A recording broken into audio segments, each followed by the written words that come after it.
Bismillahirrahmanirrahim. Assalamualaikum warahmatullahi wabarakatuh. Mohon izin memperkenalkan diri. Nama saya Muhammad Jorsya. Saya merupakan taruna tingkat 2 Sekolah Tinggi Meteorologi, Klimatologi dan Geofisika yang merupakan salah satu taruna dari kelas Meteorologi 4A. Jadi di sini saya akan menerangkan terkait beberapa hal mengenai meteorologi tropis. Nah, yang terdapat pada table of content, yang pertama adalah kondisi ENSO dan IOD beserta dampak masing-masing di Indonesia. Yang kedua ada equatorial waves. Yang ketiga ada global wind circulation. Yang keempat ada fenomena ENSO, MGO, IOD, monsoon, index monsoon, monsoon break, Borneo vortex, cold surge, cross equatorial northern south atau chance. Dan juga yang terakhir adalah prediksi MGO di wilayah Indonesia. Baik, yang pertama adalah kondisi ENSO dan IOD di Indonesia. Kondisi ENSO di Indonesia ini merupakan data yang diambil atau hasil analisis yang diambil dari Bureau of Meteorology Australia, yang mana pada hasil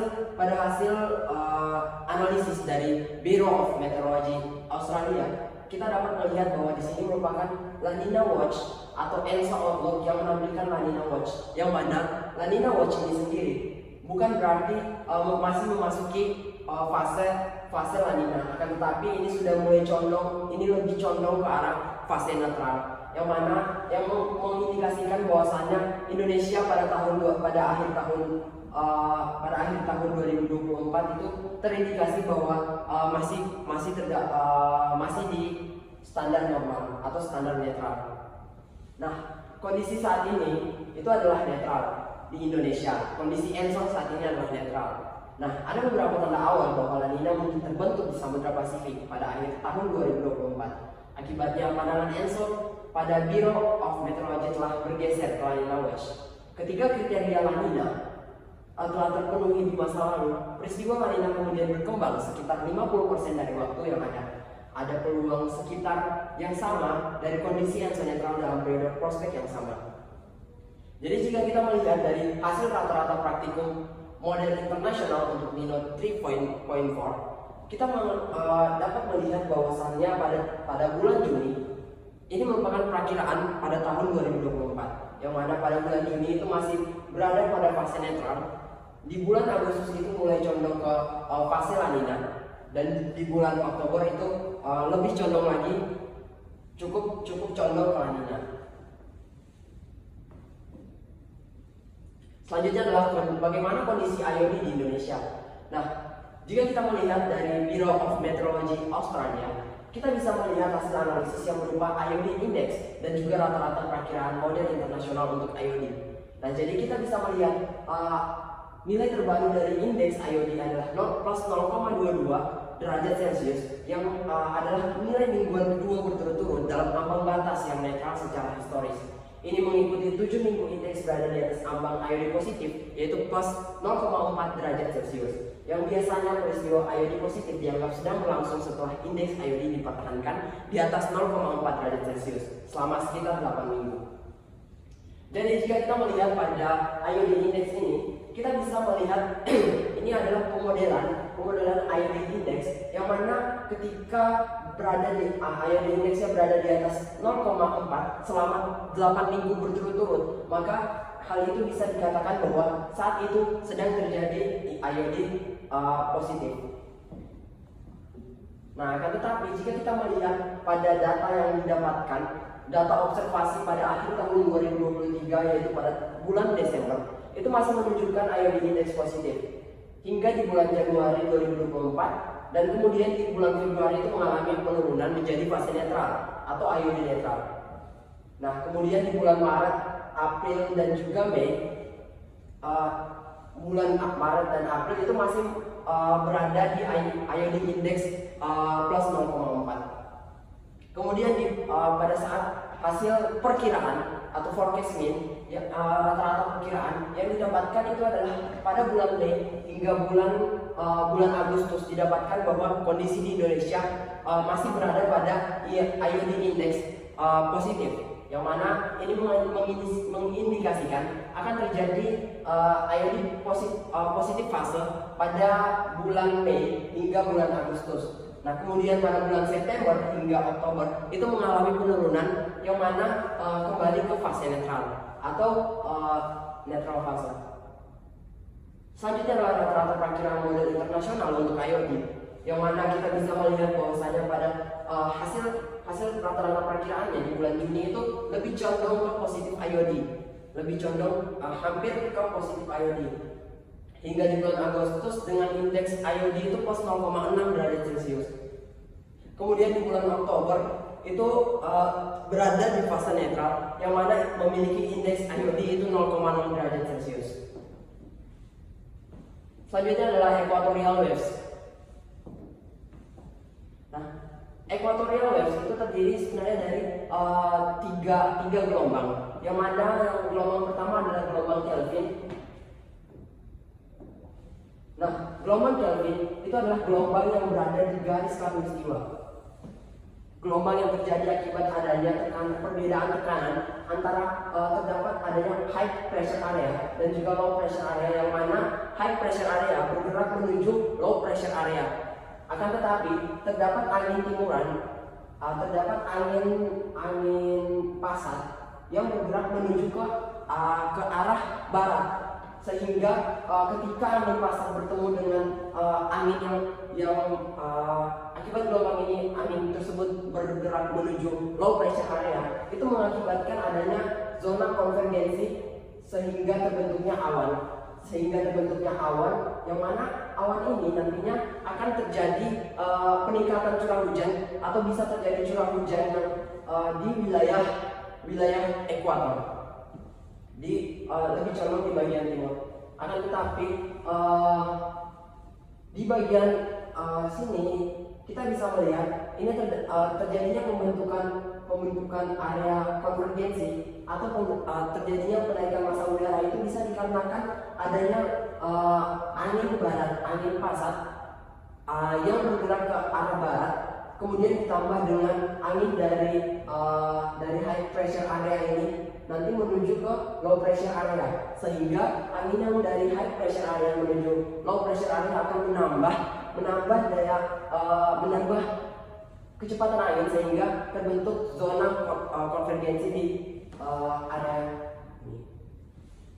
Dan selanjutnya adalah gelombang Rossby. Nah, gelombang Rossby ini sendiri adalah memiliki wilayah tekanan tinggi dan rendah yang berpusat pada lintang sekitar 10 derajat di utara dan selatan khatulistiwa. Jadi kita bisa menarik garis ekuator.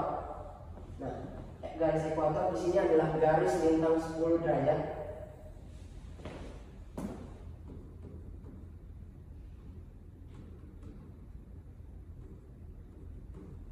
Jadi kita bisa melihat bahwasannya pada gelombang Rossby ini sendiri itu mengakibatkan adanya perbedaan tekanan di antara belahan bumi bagian utara dan belahan bumi bagian selatan. Akan tetapi masih memiliki pola yang sama. Jadi pada wilayah di belahan bumi bagian utara dan selatan itu memiliki wilayah atau zona konvergensi yang sama. Nah, jadi kita bisa melihat bahwasannya ketika ada angin dari lintang tengah bergerak menuju ekuator, itu mengakibatkan adanya pergerakan yang mana angin tersebut akan seperti ini, akan mengalami pergerakan yang mana dari pressure area ini akan berputar dan juga sehingga bertemu ini akan bergerak ke low pressure area. Jadi ada angin yang diakibatkan oleh sel-sel yang bakal nanti dijelaskan di slide selanjutnya. Nah, akibatnya itu ada terjadi interaksi antara angin yang bergerak menuju ekuator bertemu dengan angin yang dari high pressure area bertemu dengan angin yang menuju ekuator tadi, sehingga terbentuklah zona konvergensi, sehingga terbentuk awan yang cukup banyak. Nah, demikian halnya seperti yang terjadi di wilayah di sekitaran baratnya. Nah, selanjutnya adalah Mixed Rossby Gravity atau MRG. Jadi mixed Rossby gravity wave itu biasa terjadi di daerah tropis yang dalam. Gelombang ini memaksa dan dipaksakan oleh kumpulan badai petir. Nah, jadi kalau kita lihat, ini merupakan permulaan atau awal dari akibat dari gelombang tersebut.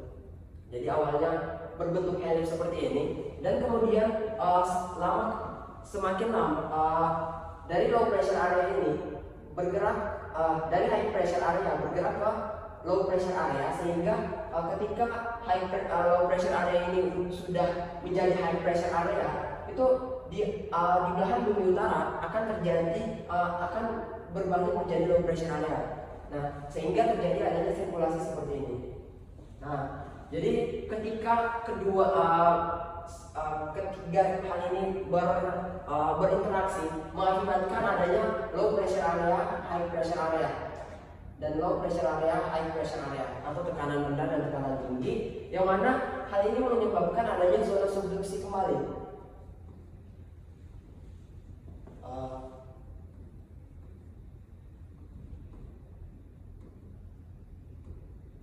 Nah, jadi akan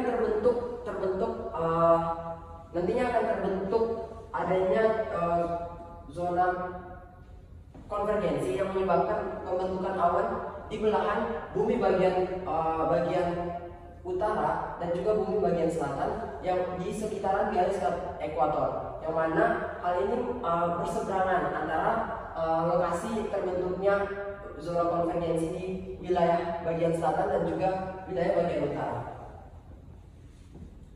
Gelombang MRG memiliki pusat tekanan yang disusun secara antisimetris di kedua sisi khatulistiwa. Ini berarti pusat tekanan rendah di satu sisi khatulistiwa akan berlawanan dengan pusat tekanan tinggi di belahan bumi lainnya. Baik. Selanjutnya adalah global wind circulation. Apa sih global wind circulation itu? Jadi secara umum di sebagian besar permukaan bumi itu terdapat sirkulasi angin yang membagi bumi itu menjadi tiga berdasarkan lintangnya. Nah, selanjutnya kita akan menjelaskan apa itu Self-Hadley. Nah, sebenarnya global wind circulation ini diakibatkan oleh adanya rotasi bumi, yang mengakibatkan adanya gaya Coriolis. Nah, gaya Coriolis ini apa? Gaya Coriolis adalah gaya yang menyebabkan perbelokan arah akibat rotasi bumi yang tidak pada materi yang tidak terpancar kuat seperti angin dan juga air laut. Sehingga global wind circulation ini juga terpengaruh akibat adanya gaya Coriolis tadi. Jadi Self-Hadley, apa sih Self-Hadley itu? Self-Hadley itu adalah angin pasat yang menuju ke arah ekuator, kemudian bakal naik di dekat ekuator sehingga sebagai garis putus-putus badai petir yang membentuk zona konvergensi antara tropis island season. Dari puncak badai ini, udara mengalir menuju garis lintang yang lebih tinggi. Jadi seperti yang tertera di sini. Jadi kita bisa melihat bahwasannya gerakan ini awalnya bergerak dari lintang 30 akan bergerak menuju lintang 0 atau ekuator. Akan tetapi akibat adanya rotasi bumi tersebut akan dibelokkan ke kanan bila anginnya berada dari belahan bumi bagian utara, dan akan dibelokkan ke kiri apabila bagian bumi belahan selatan. Nah, jadi sebenarnya Hadley cell ini akan mengakibatkan adanya terbentuk awan CV di ekuator. Akan terbentuk awan yang cukup masif sehingga di wilayah ekuator ini bisa dibilang memiliki variasi curah hujan yang cukup banyak. Nah, selanjutnya adalah sel tengah atau sel feral. Nah, sel feral ini berada pada lintang 30 hingga 60 yang memiliki arah pergerakan angin itu bertolak belakang dengan sel Hadley dan juga sel polar, yang mana dia bergerak dari lintang 30 menuju ke lintang 60 di belahan bumi utara dan selatan, sehingga akan menghasilkan adanya pertemuan antara sel akan adanya pertemuan antara sel Hadley dan juga sel Ferrel, yang mana saat sel Hadley bertemu dengan sel Ferrel itu akan terjadi zona subduksi atau turunnya massa udara secara masif akibat adanya sirkulasi ini. Akibatnya akan di lintang 30 ini akan sangat sulit untuk terbentuknya awan. Selanjutnya adalah sel polar atau sel bentuk yang merupakan sel terkecil dan terlemah antara sel-sel yang lainnya di bumi. Jadi kita bisa melihat bahwa polar externis atau sel polar ini memiliki berada pada lintang 60 hingga pada kutub. Jika kita melihat pada lintang 60 hingga kutub itu, kita bisa melihat bahwa gerakan dari angin dari sel polar ini akan menyebabkan angin bergerak ke arah ekuator. Nah, akan tetapi angin ini akan dibelokkan seperti halnya sel Hadley tadi, akan berbelok nantinya. Nah, seperti itu.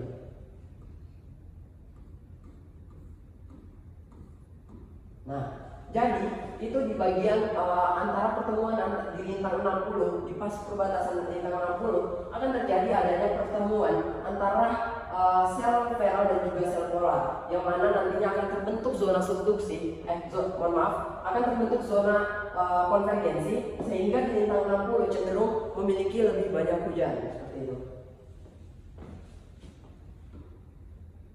Baik, izin melanjutkan. Selanjutnya adalah fenomena meteorologi yang terjadi pada wilayah tropis. Yang pertama adalah ENSO. Nah, apa sih ENSO itu? ENSO atau El Nino Southern Oscillation merupakan fenomena yang terbentuk akibat adanya interaksi antara lautan dan atmosfer yang menyebabkan adanya variasi iklim di dunia.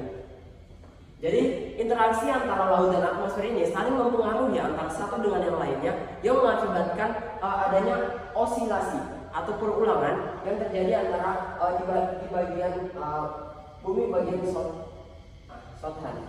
Nah, sehingga ENSO ini sebenarnya terbagi menjadi 3. Yang pertama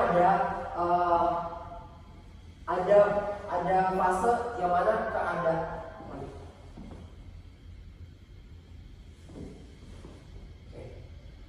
ada 3. Saya ulangi. Jadi ENSO itu sebenarnya terbagi menjadi 3 fase, yaitu fase di mana mengalami keadaan normal.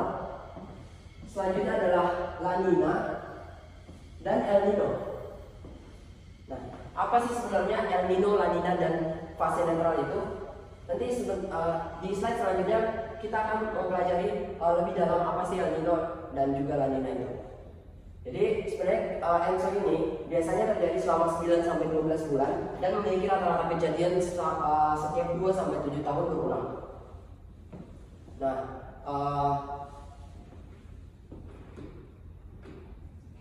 selanjutnya adalah kita berfokus pada El Nino dan La Nina. Jadi El Nino itu adalah kondisi di mana suhu permukaan laut di wilayah Indonesia itu cenderung lebih hangat, dan juga pada saat El Nino cenderung perairan di wilayah Indonesia itu cenderung lebih dingin dibandingkan dengan sebelumnya di fase normal. Selanjutnya di La Nina itu cenderung lebih hangat dari biasanya, yang mana kehangatan dari si surface temperature ini atau suhu muka laut di Indonesia itu akan lebih tinggi dibandingkan suhu rata-rata pada biasanya. Nah, jadi El Nino itu pada kondisi El Nino itu angin pasatnya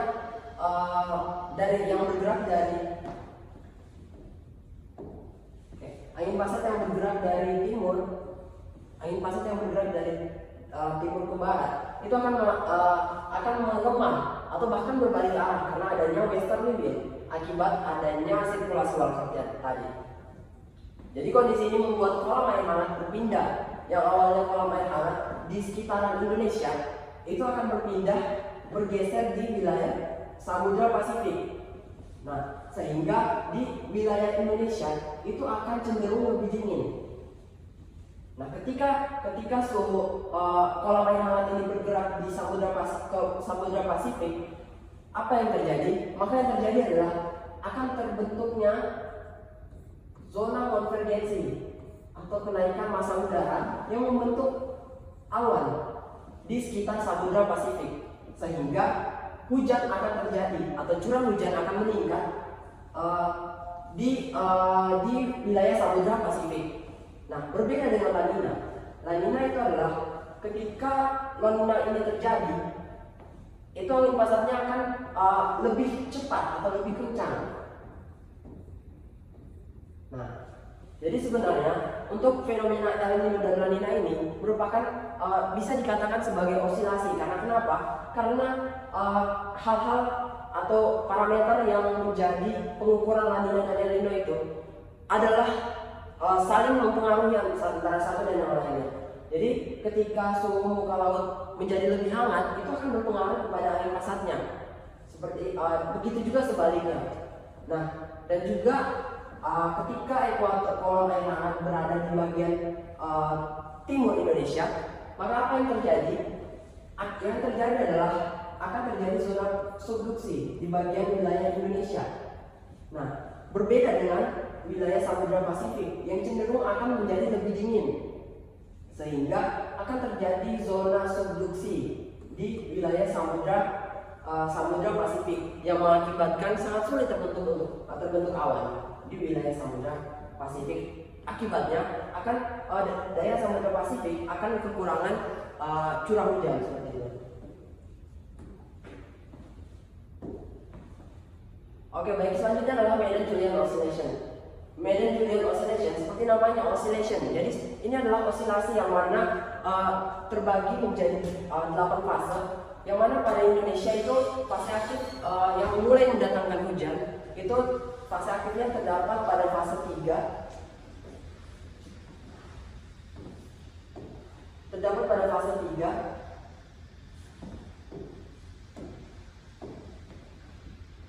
Terdapat pada fase 3 yaitu wilayah barat Indonesia. Nah, ketika sebenarnya yang MJO ini adalah kondisi di mana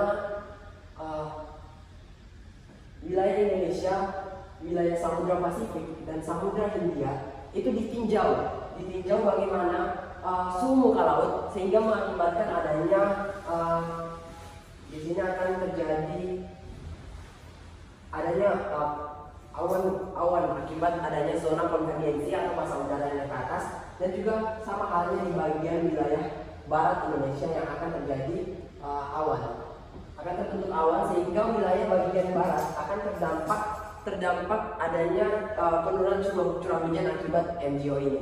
Jadi pada fase 4 itu adalah wilayah tengah Indonesia. Nah, di sini akan terjadi adanya penurunan curah hujan, peningkatan curah hujan yang terjadi akibat suhu muka laut yang di Indonesia dari bagian tengah sampai mendekati Samudra Pasifik itu mulai menghangat. Kemudian dari Samudra Pasifik ini akan bergerak menuju ke ocean. Itu akan selanjutnya akan berosilasi. Jadi nanti akan ada kondisi di mana wilayah Indonesia itu memiliki suhu muka laut sangat lebih dingin dari biasanya, sehingga hal itu bisa menyebabkan penurunan curah hujan. Jadi MJO adalah bagaimana kita menyikapi, bagaimana kita melihat apakah hal itu bisa mendatangkan hujan bagi Indonesia atau tidak, seperti itu.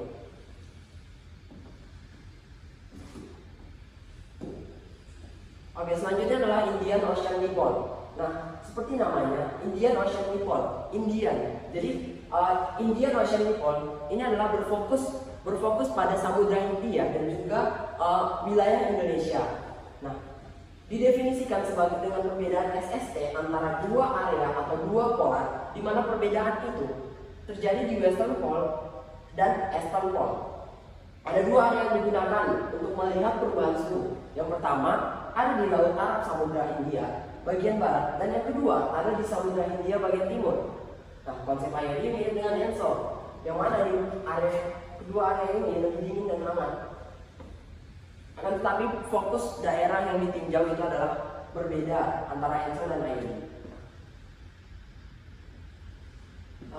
Untuk indeks untuk fenomena meteorologi didasarkan oleh kondisi ini, dibuatnya indeks, terdapat indeks yang mana bisa menentukan indikasi cepat tentang apa yang terjadi di atmosfer kita. Nah, ENSO index menggunakan indeks MINO. Jadi sebenarnya ENSO index ini merupakan ada yang namanya MGO yang mana menggunakan ENSO index, yang mana wilayah Indonesia, peninjauan wilayah Indonesia itu berada pada indeks MINO 3.4, yang mana kondisi lautan dan atmosfer itu yang ditinjau adalah wilayah Indonesia, wilayah Indonesia dan juga Samudra Pasifik seperti itu.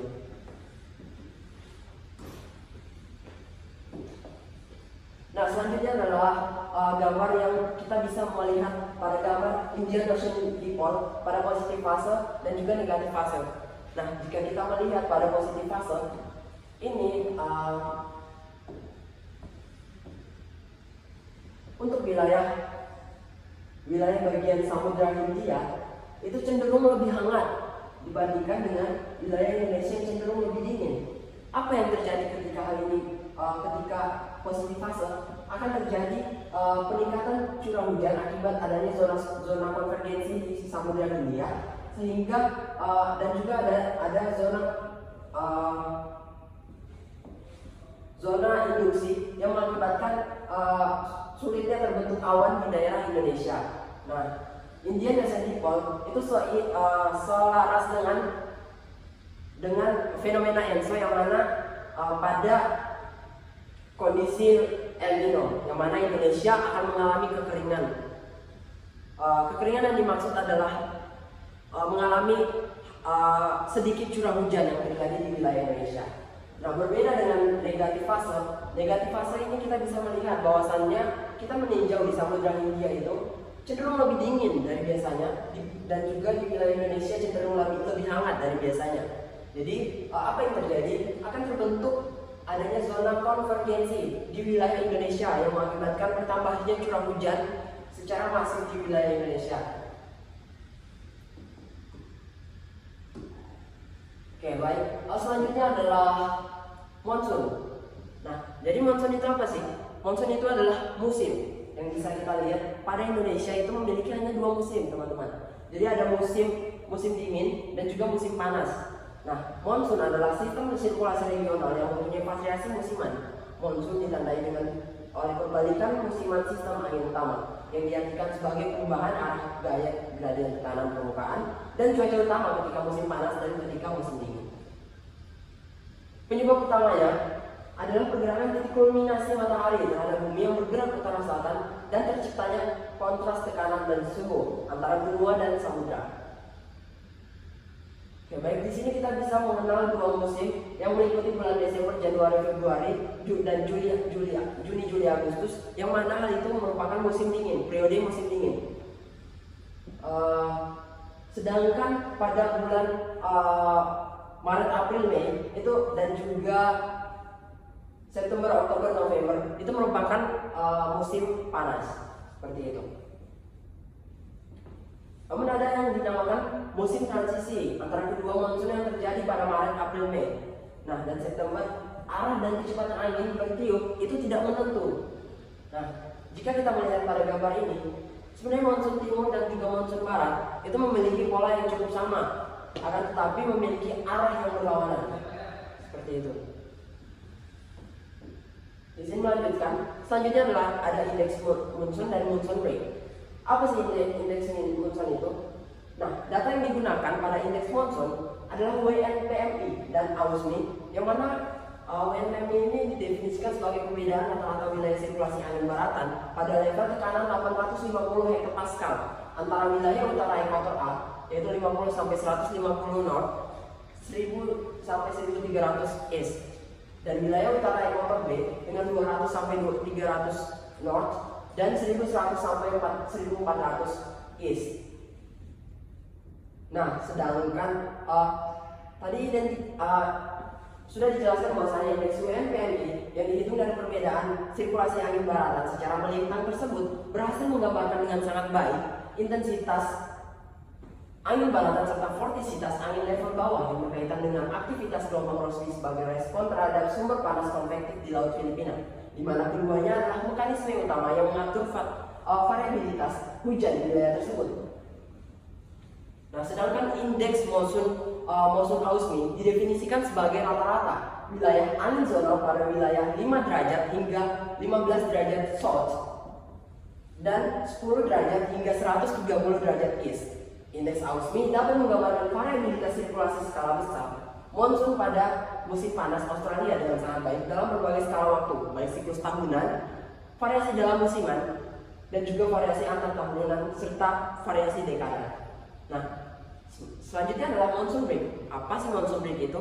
Jadi monsoon break adalah musim dimana ketika semisal adanya musim hujan. Nah, musim hujan yang seharusnya musim hujan sangat banyak hari hujan, akan tetapi pada monsoon break, pada saat terjadi monsoon break itu akan ada beberapa hari bahkan beberapa minggu yang secara masif, secara berturut-turut tidak terdapat curah hujan atau sangat sedikit curah hujan, bahkan tidak ada perubahan ada curah hujan di wilayah tersebut.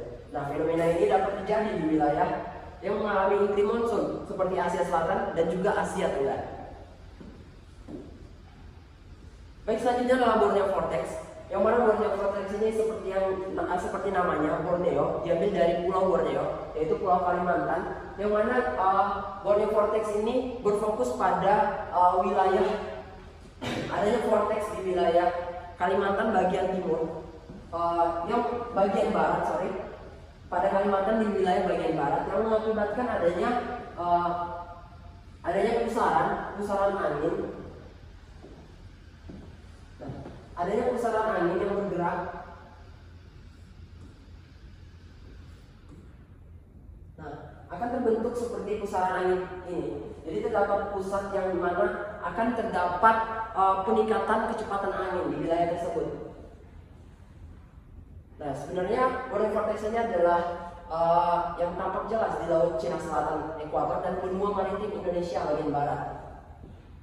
Nah, Borneo Vortex teridentifikasi ketika terjadi siklus tertutup yang berlawanan dengan arah jarum jam pada angin 925 hektopaskal di area 2,5 lintang selatan, 7,5 lintang utara, 107,5 barat bujur timur, dan 117,5 barat bujur timur. Nah, untuk Borneo Vortex itu sendiri, itu biasanya terdapat rata-rata masa hidup antara 3,6 hari, yang menunjukkan bahwa vortex tersebut adalah fenomena cuaca skala sinoptik. Oke, jadi pada hari-hari tanpa adanya vortex atau Borneo Vortex, konsentrasi konveksi cenderung mengalami penurunan massa udara di Laut Cina Selatan dan Kalimantan, serta mengalami kenaikan massa udara di atas daratan sebelah barat dan selatan ekuator Laut Cina Selatan.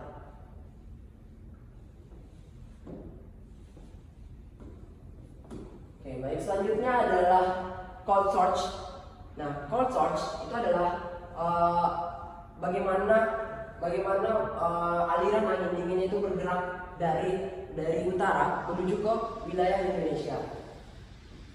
Nah, akan tetapi berdasarkan penelitian atau hasil penelitian Bapak Ahmad Zakir, itu ditemukan bahwa cold surge akan bergerak melintasi ekuator yang mempengaruhi keadaan cuaca di sekitar Sumatera bagian selatan dan juga Jawa bagian barat, yang mana dapat terjadi peningkatan curah hujan di wilayah tersebut, akan tetap jika tanpa adanya vortex atau pusaran udara yang terjadi di Laut Cina Selatan tadi atau Borneo Vortex seperti itu.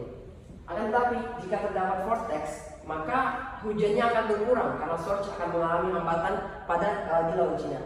Nah, jadi ketika Borneo Vortex terjadi di sini, maka yang terjadi apa? Yang terjadi adalah angin yang bergerak atau aliran dingin ini yang bergerak dari arah utara akan ikut membentuk pusaran udara atau Borneo Vortex seperti itu.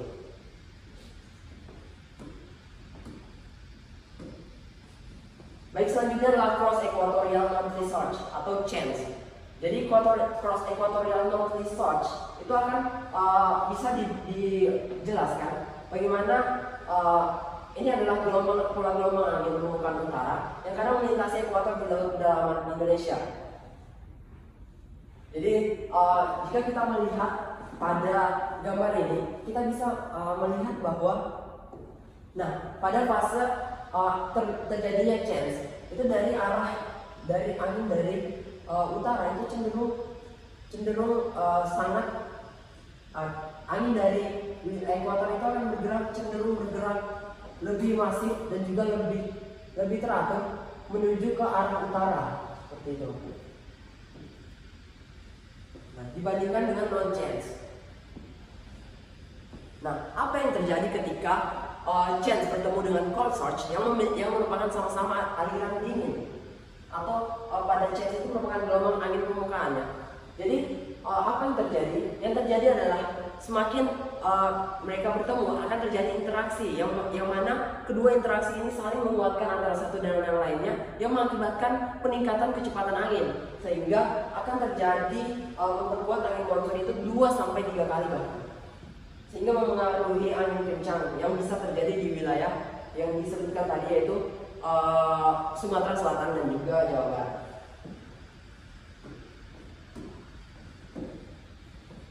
Oke, selanjutnya adalah prediksi MJO di wilayah Indonesia. Bagaimana sih prediksi MJO itu di wilayah Indonesia? Mari kita lihat bahwasanya MJO yang seperti dijelaskan tadi itu memiliki skala waktu mingguan hingga bulanan, yang mana dikirakan gelombang atau gelombang awan yang bergerak ke arah timur dan curah hujan di dekat khatulistiwa biasanya berulang setiap 30-60 hari.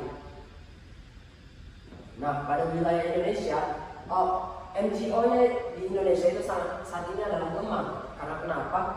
Karena saat ini jika kita melihat pada wilayah saat ini adalah pada tanggal 20 Mei ya. Jadi 20 Mei itu MJO yang terbentuk adalah wilayah bukan di wilayah Indonesia. Yang mana sih wilayah Indonesia?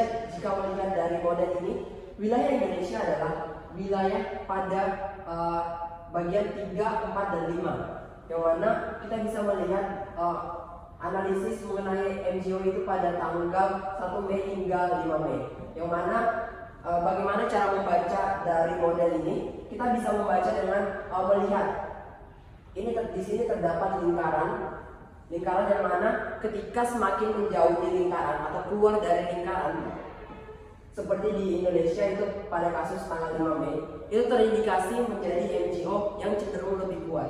Tetapi secara umum pada saat ini itu kita bisa melihat bahwasanya pada tanggal 20 Mei di Indonesia itu belum terdampak MJO seperti itu.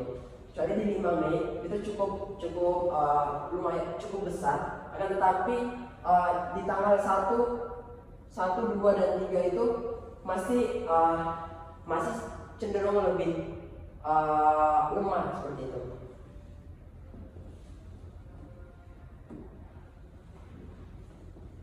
Baik, itu saja dari sedikit presentasi mengenai meteorologi tropis yang saya presentasikan. Lebih dan kurangnya saya mohon maaf. Billahi taufiq wal hidayah. Wassalamualaikum warahmatullahi wabarakatuh.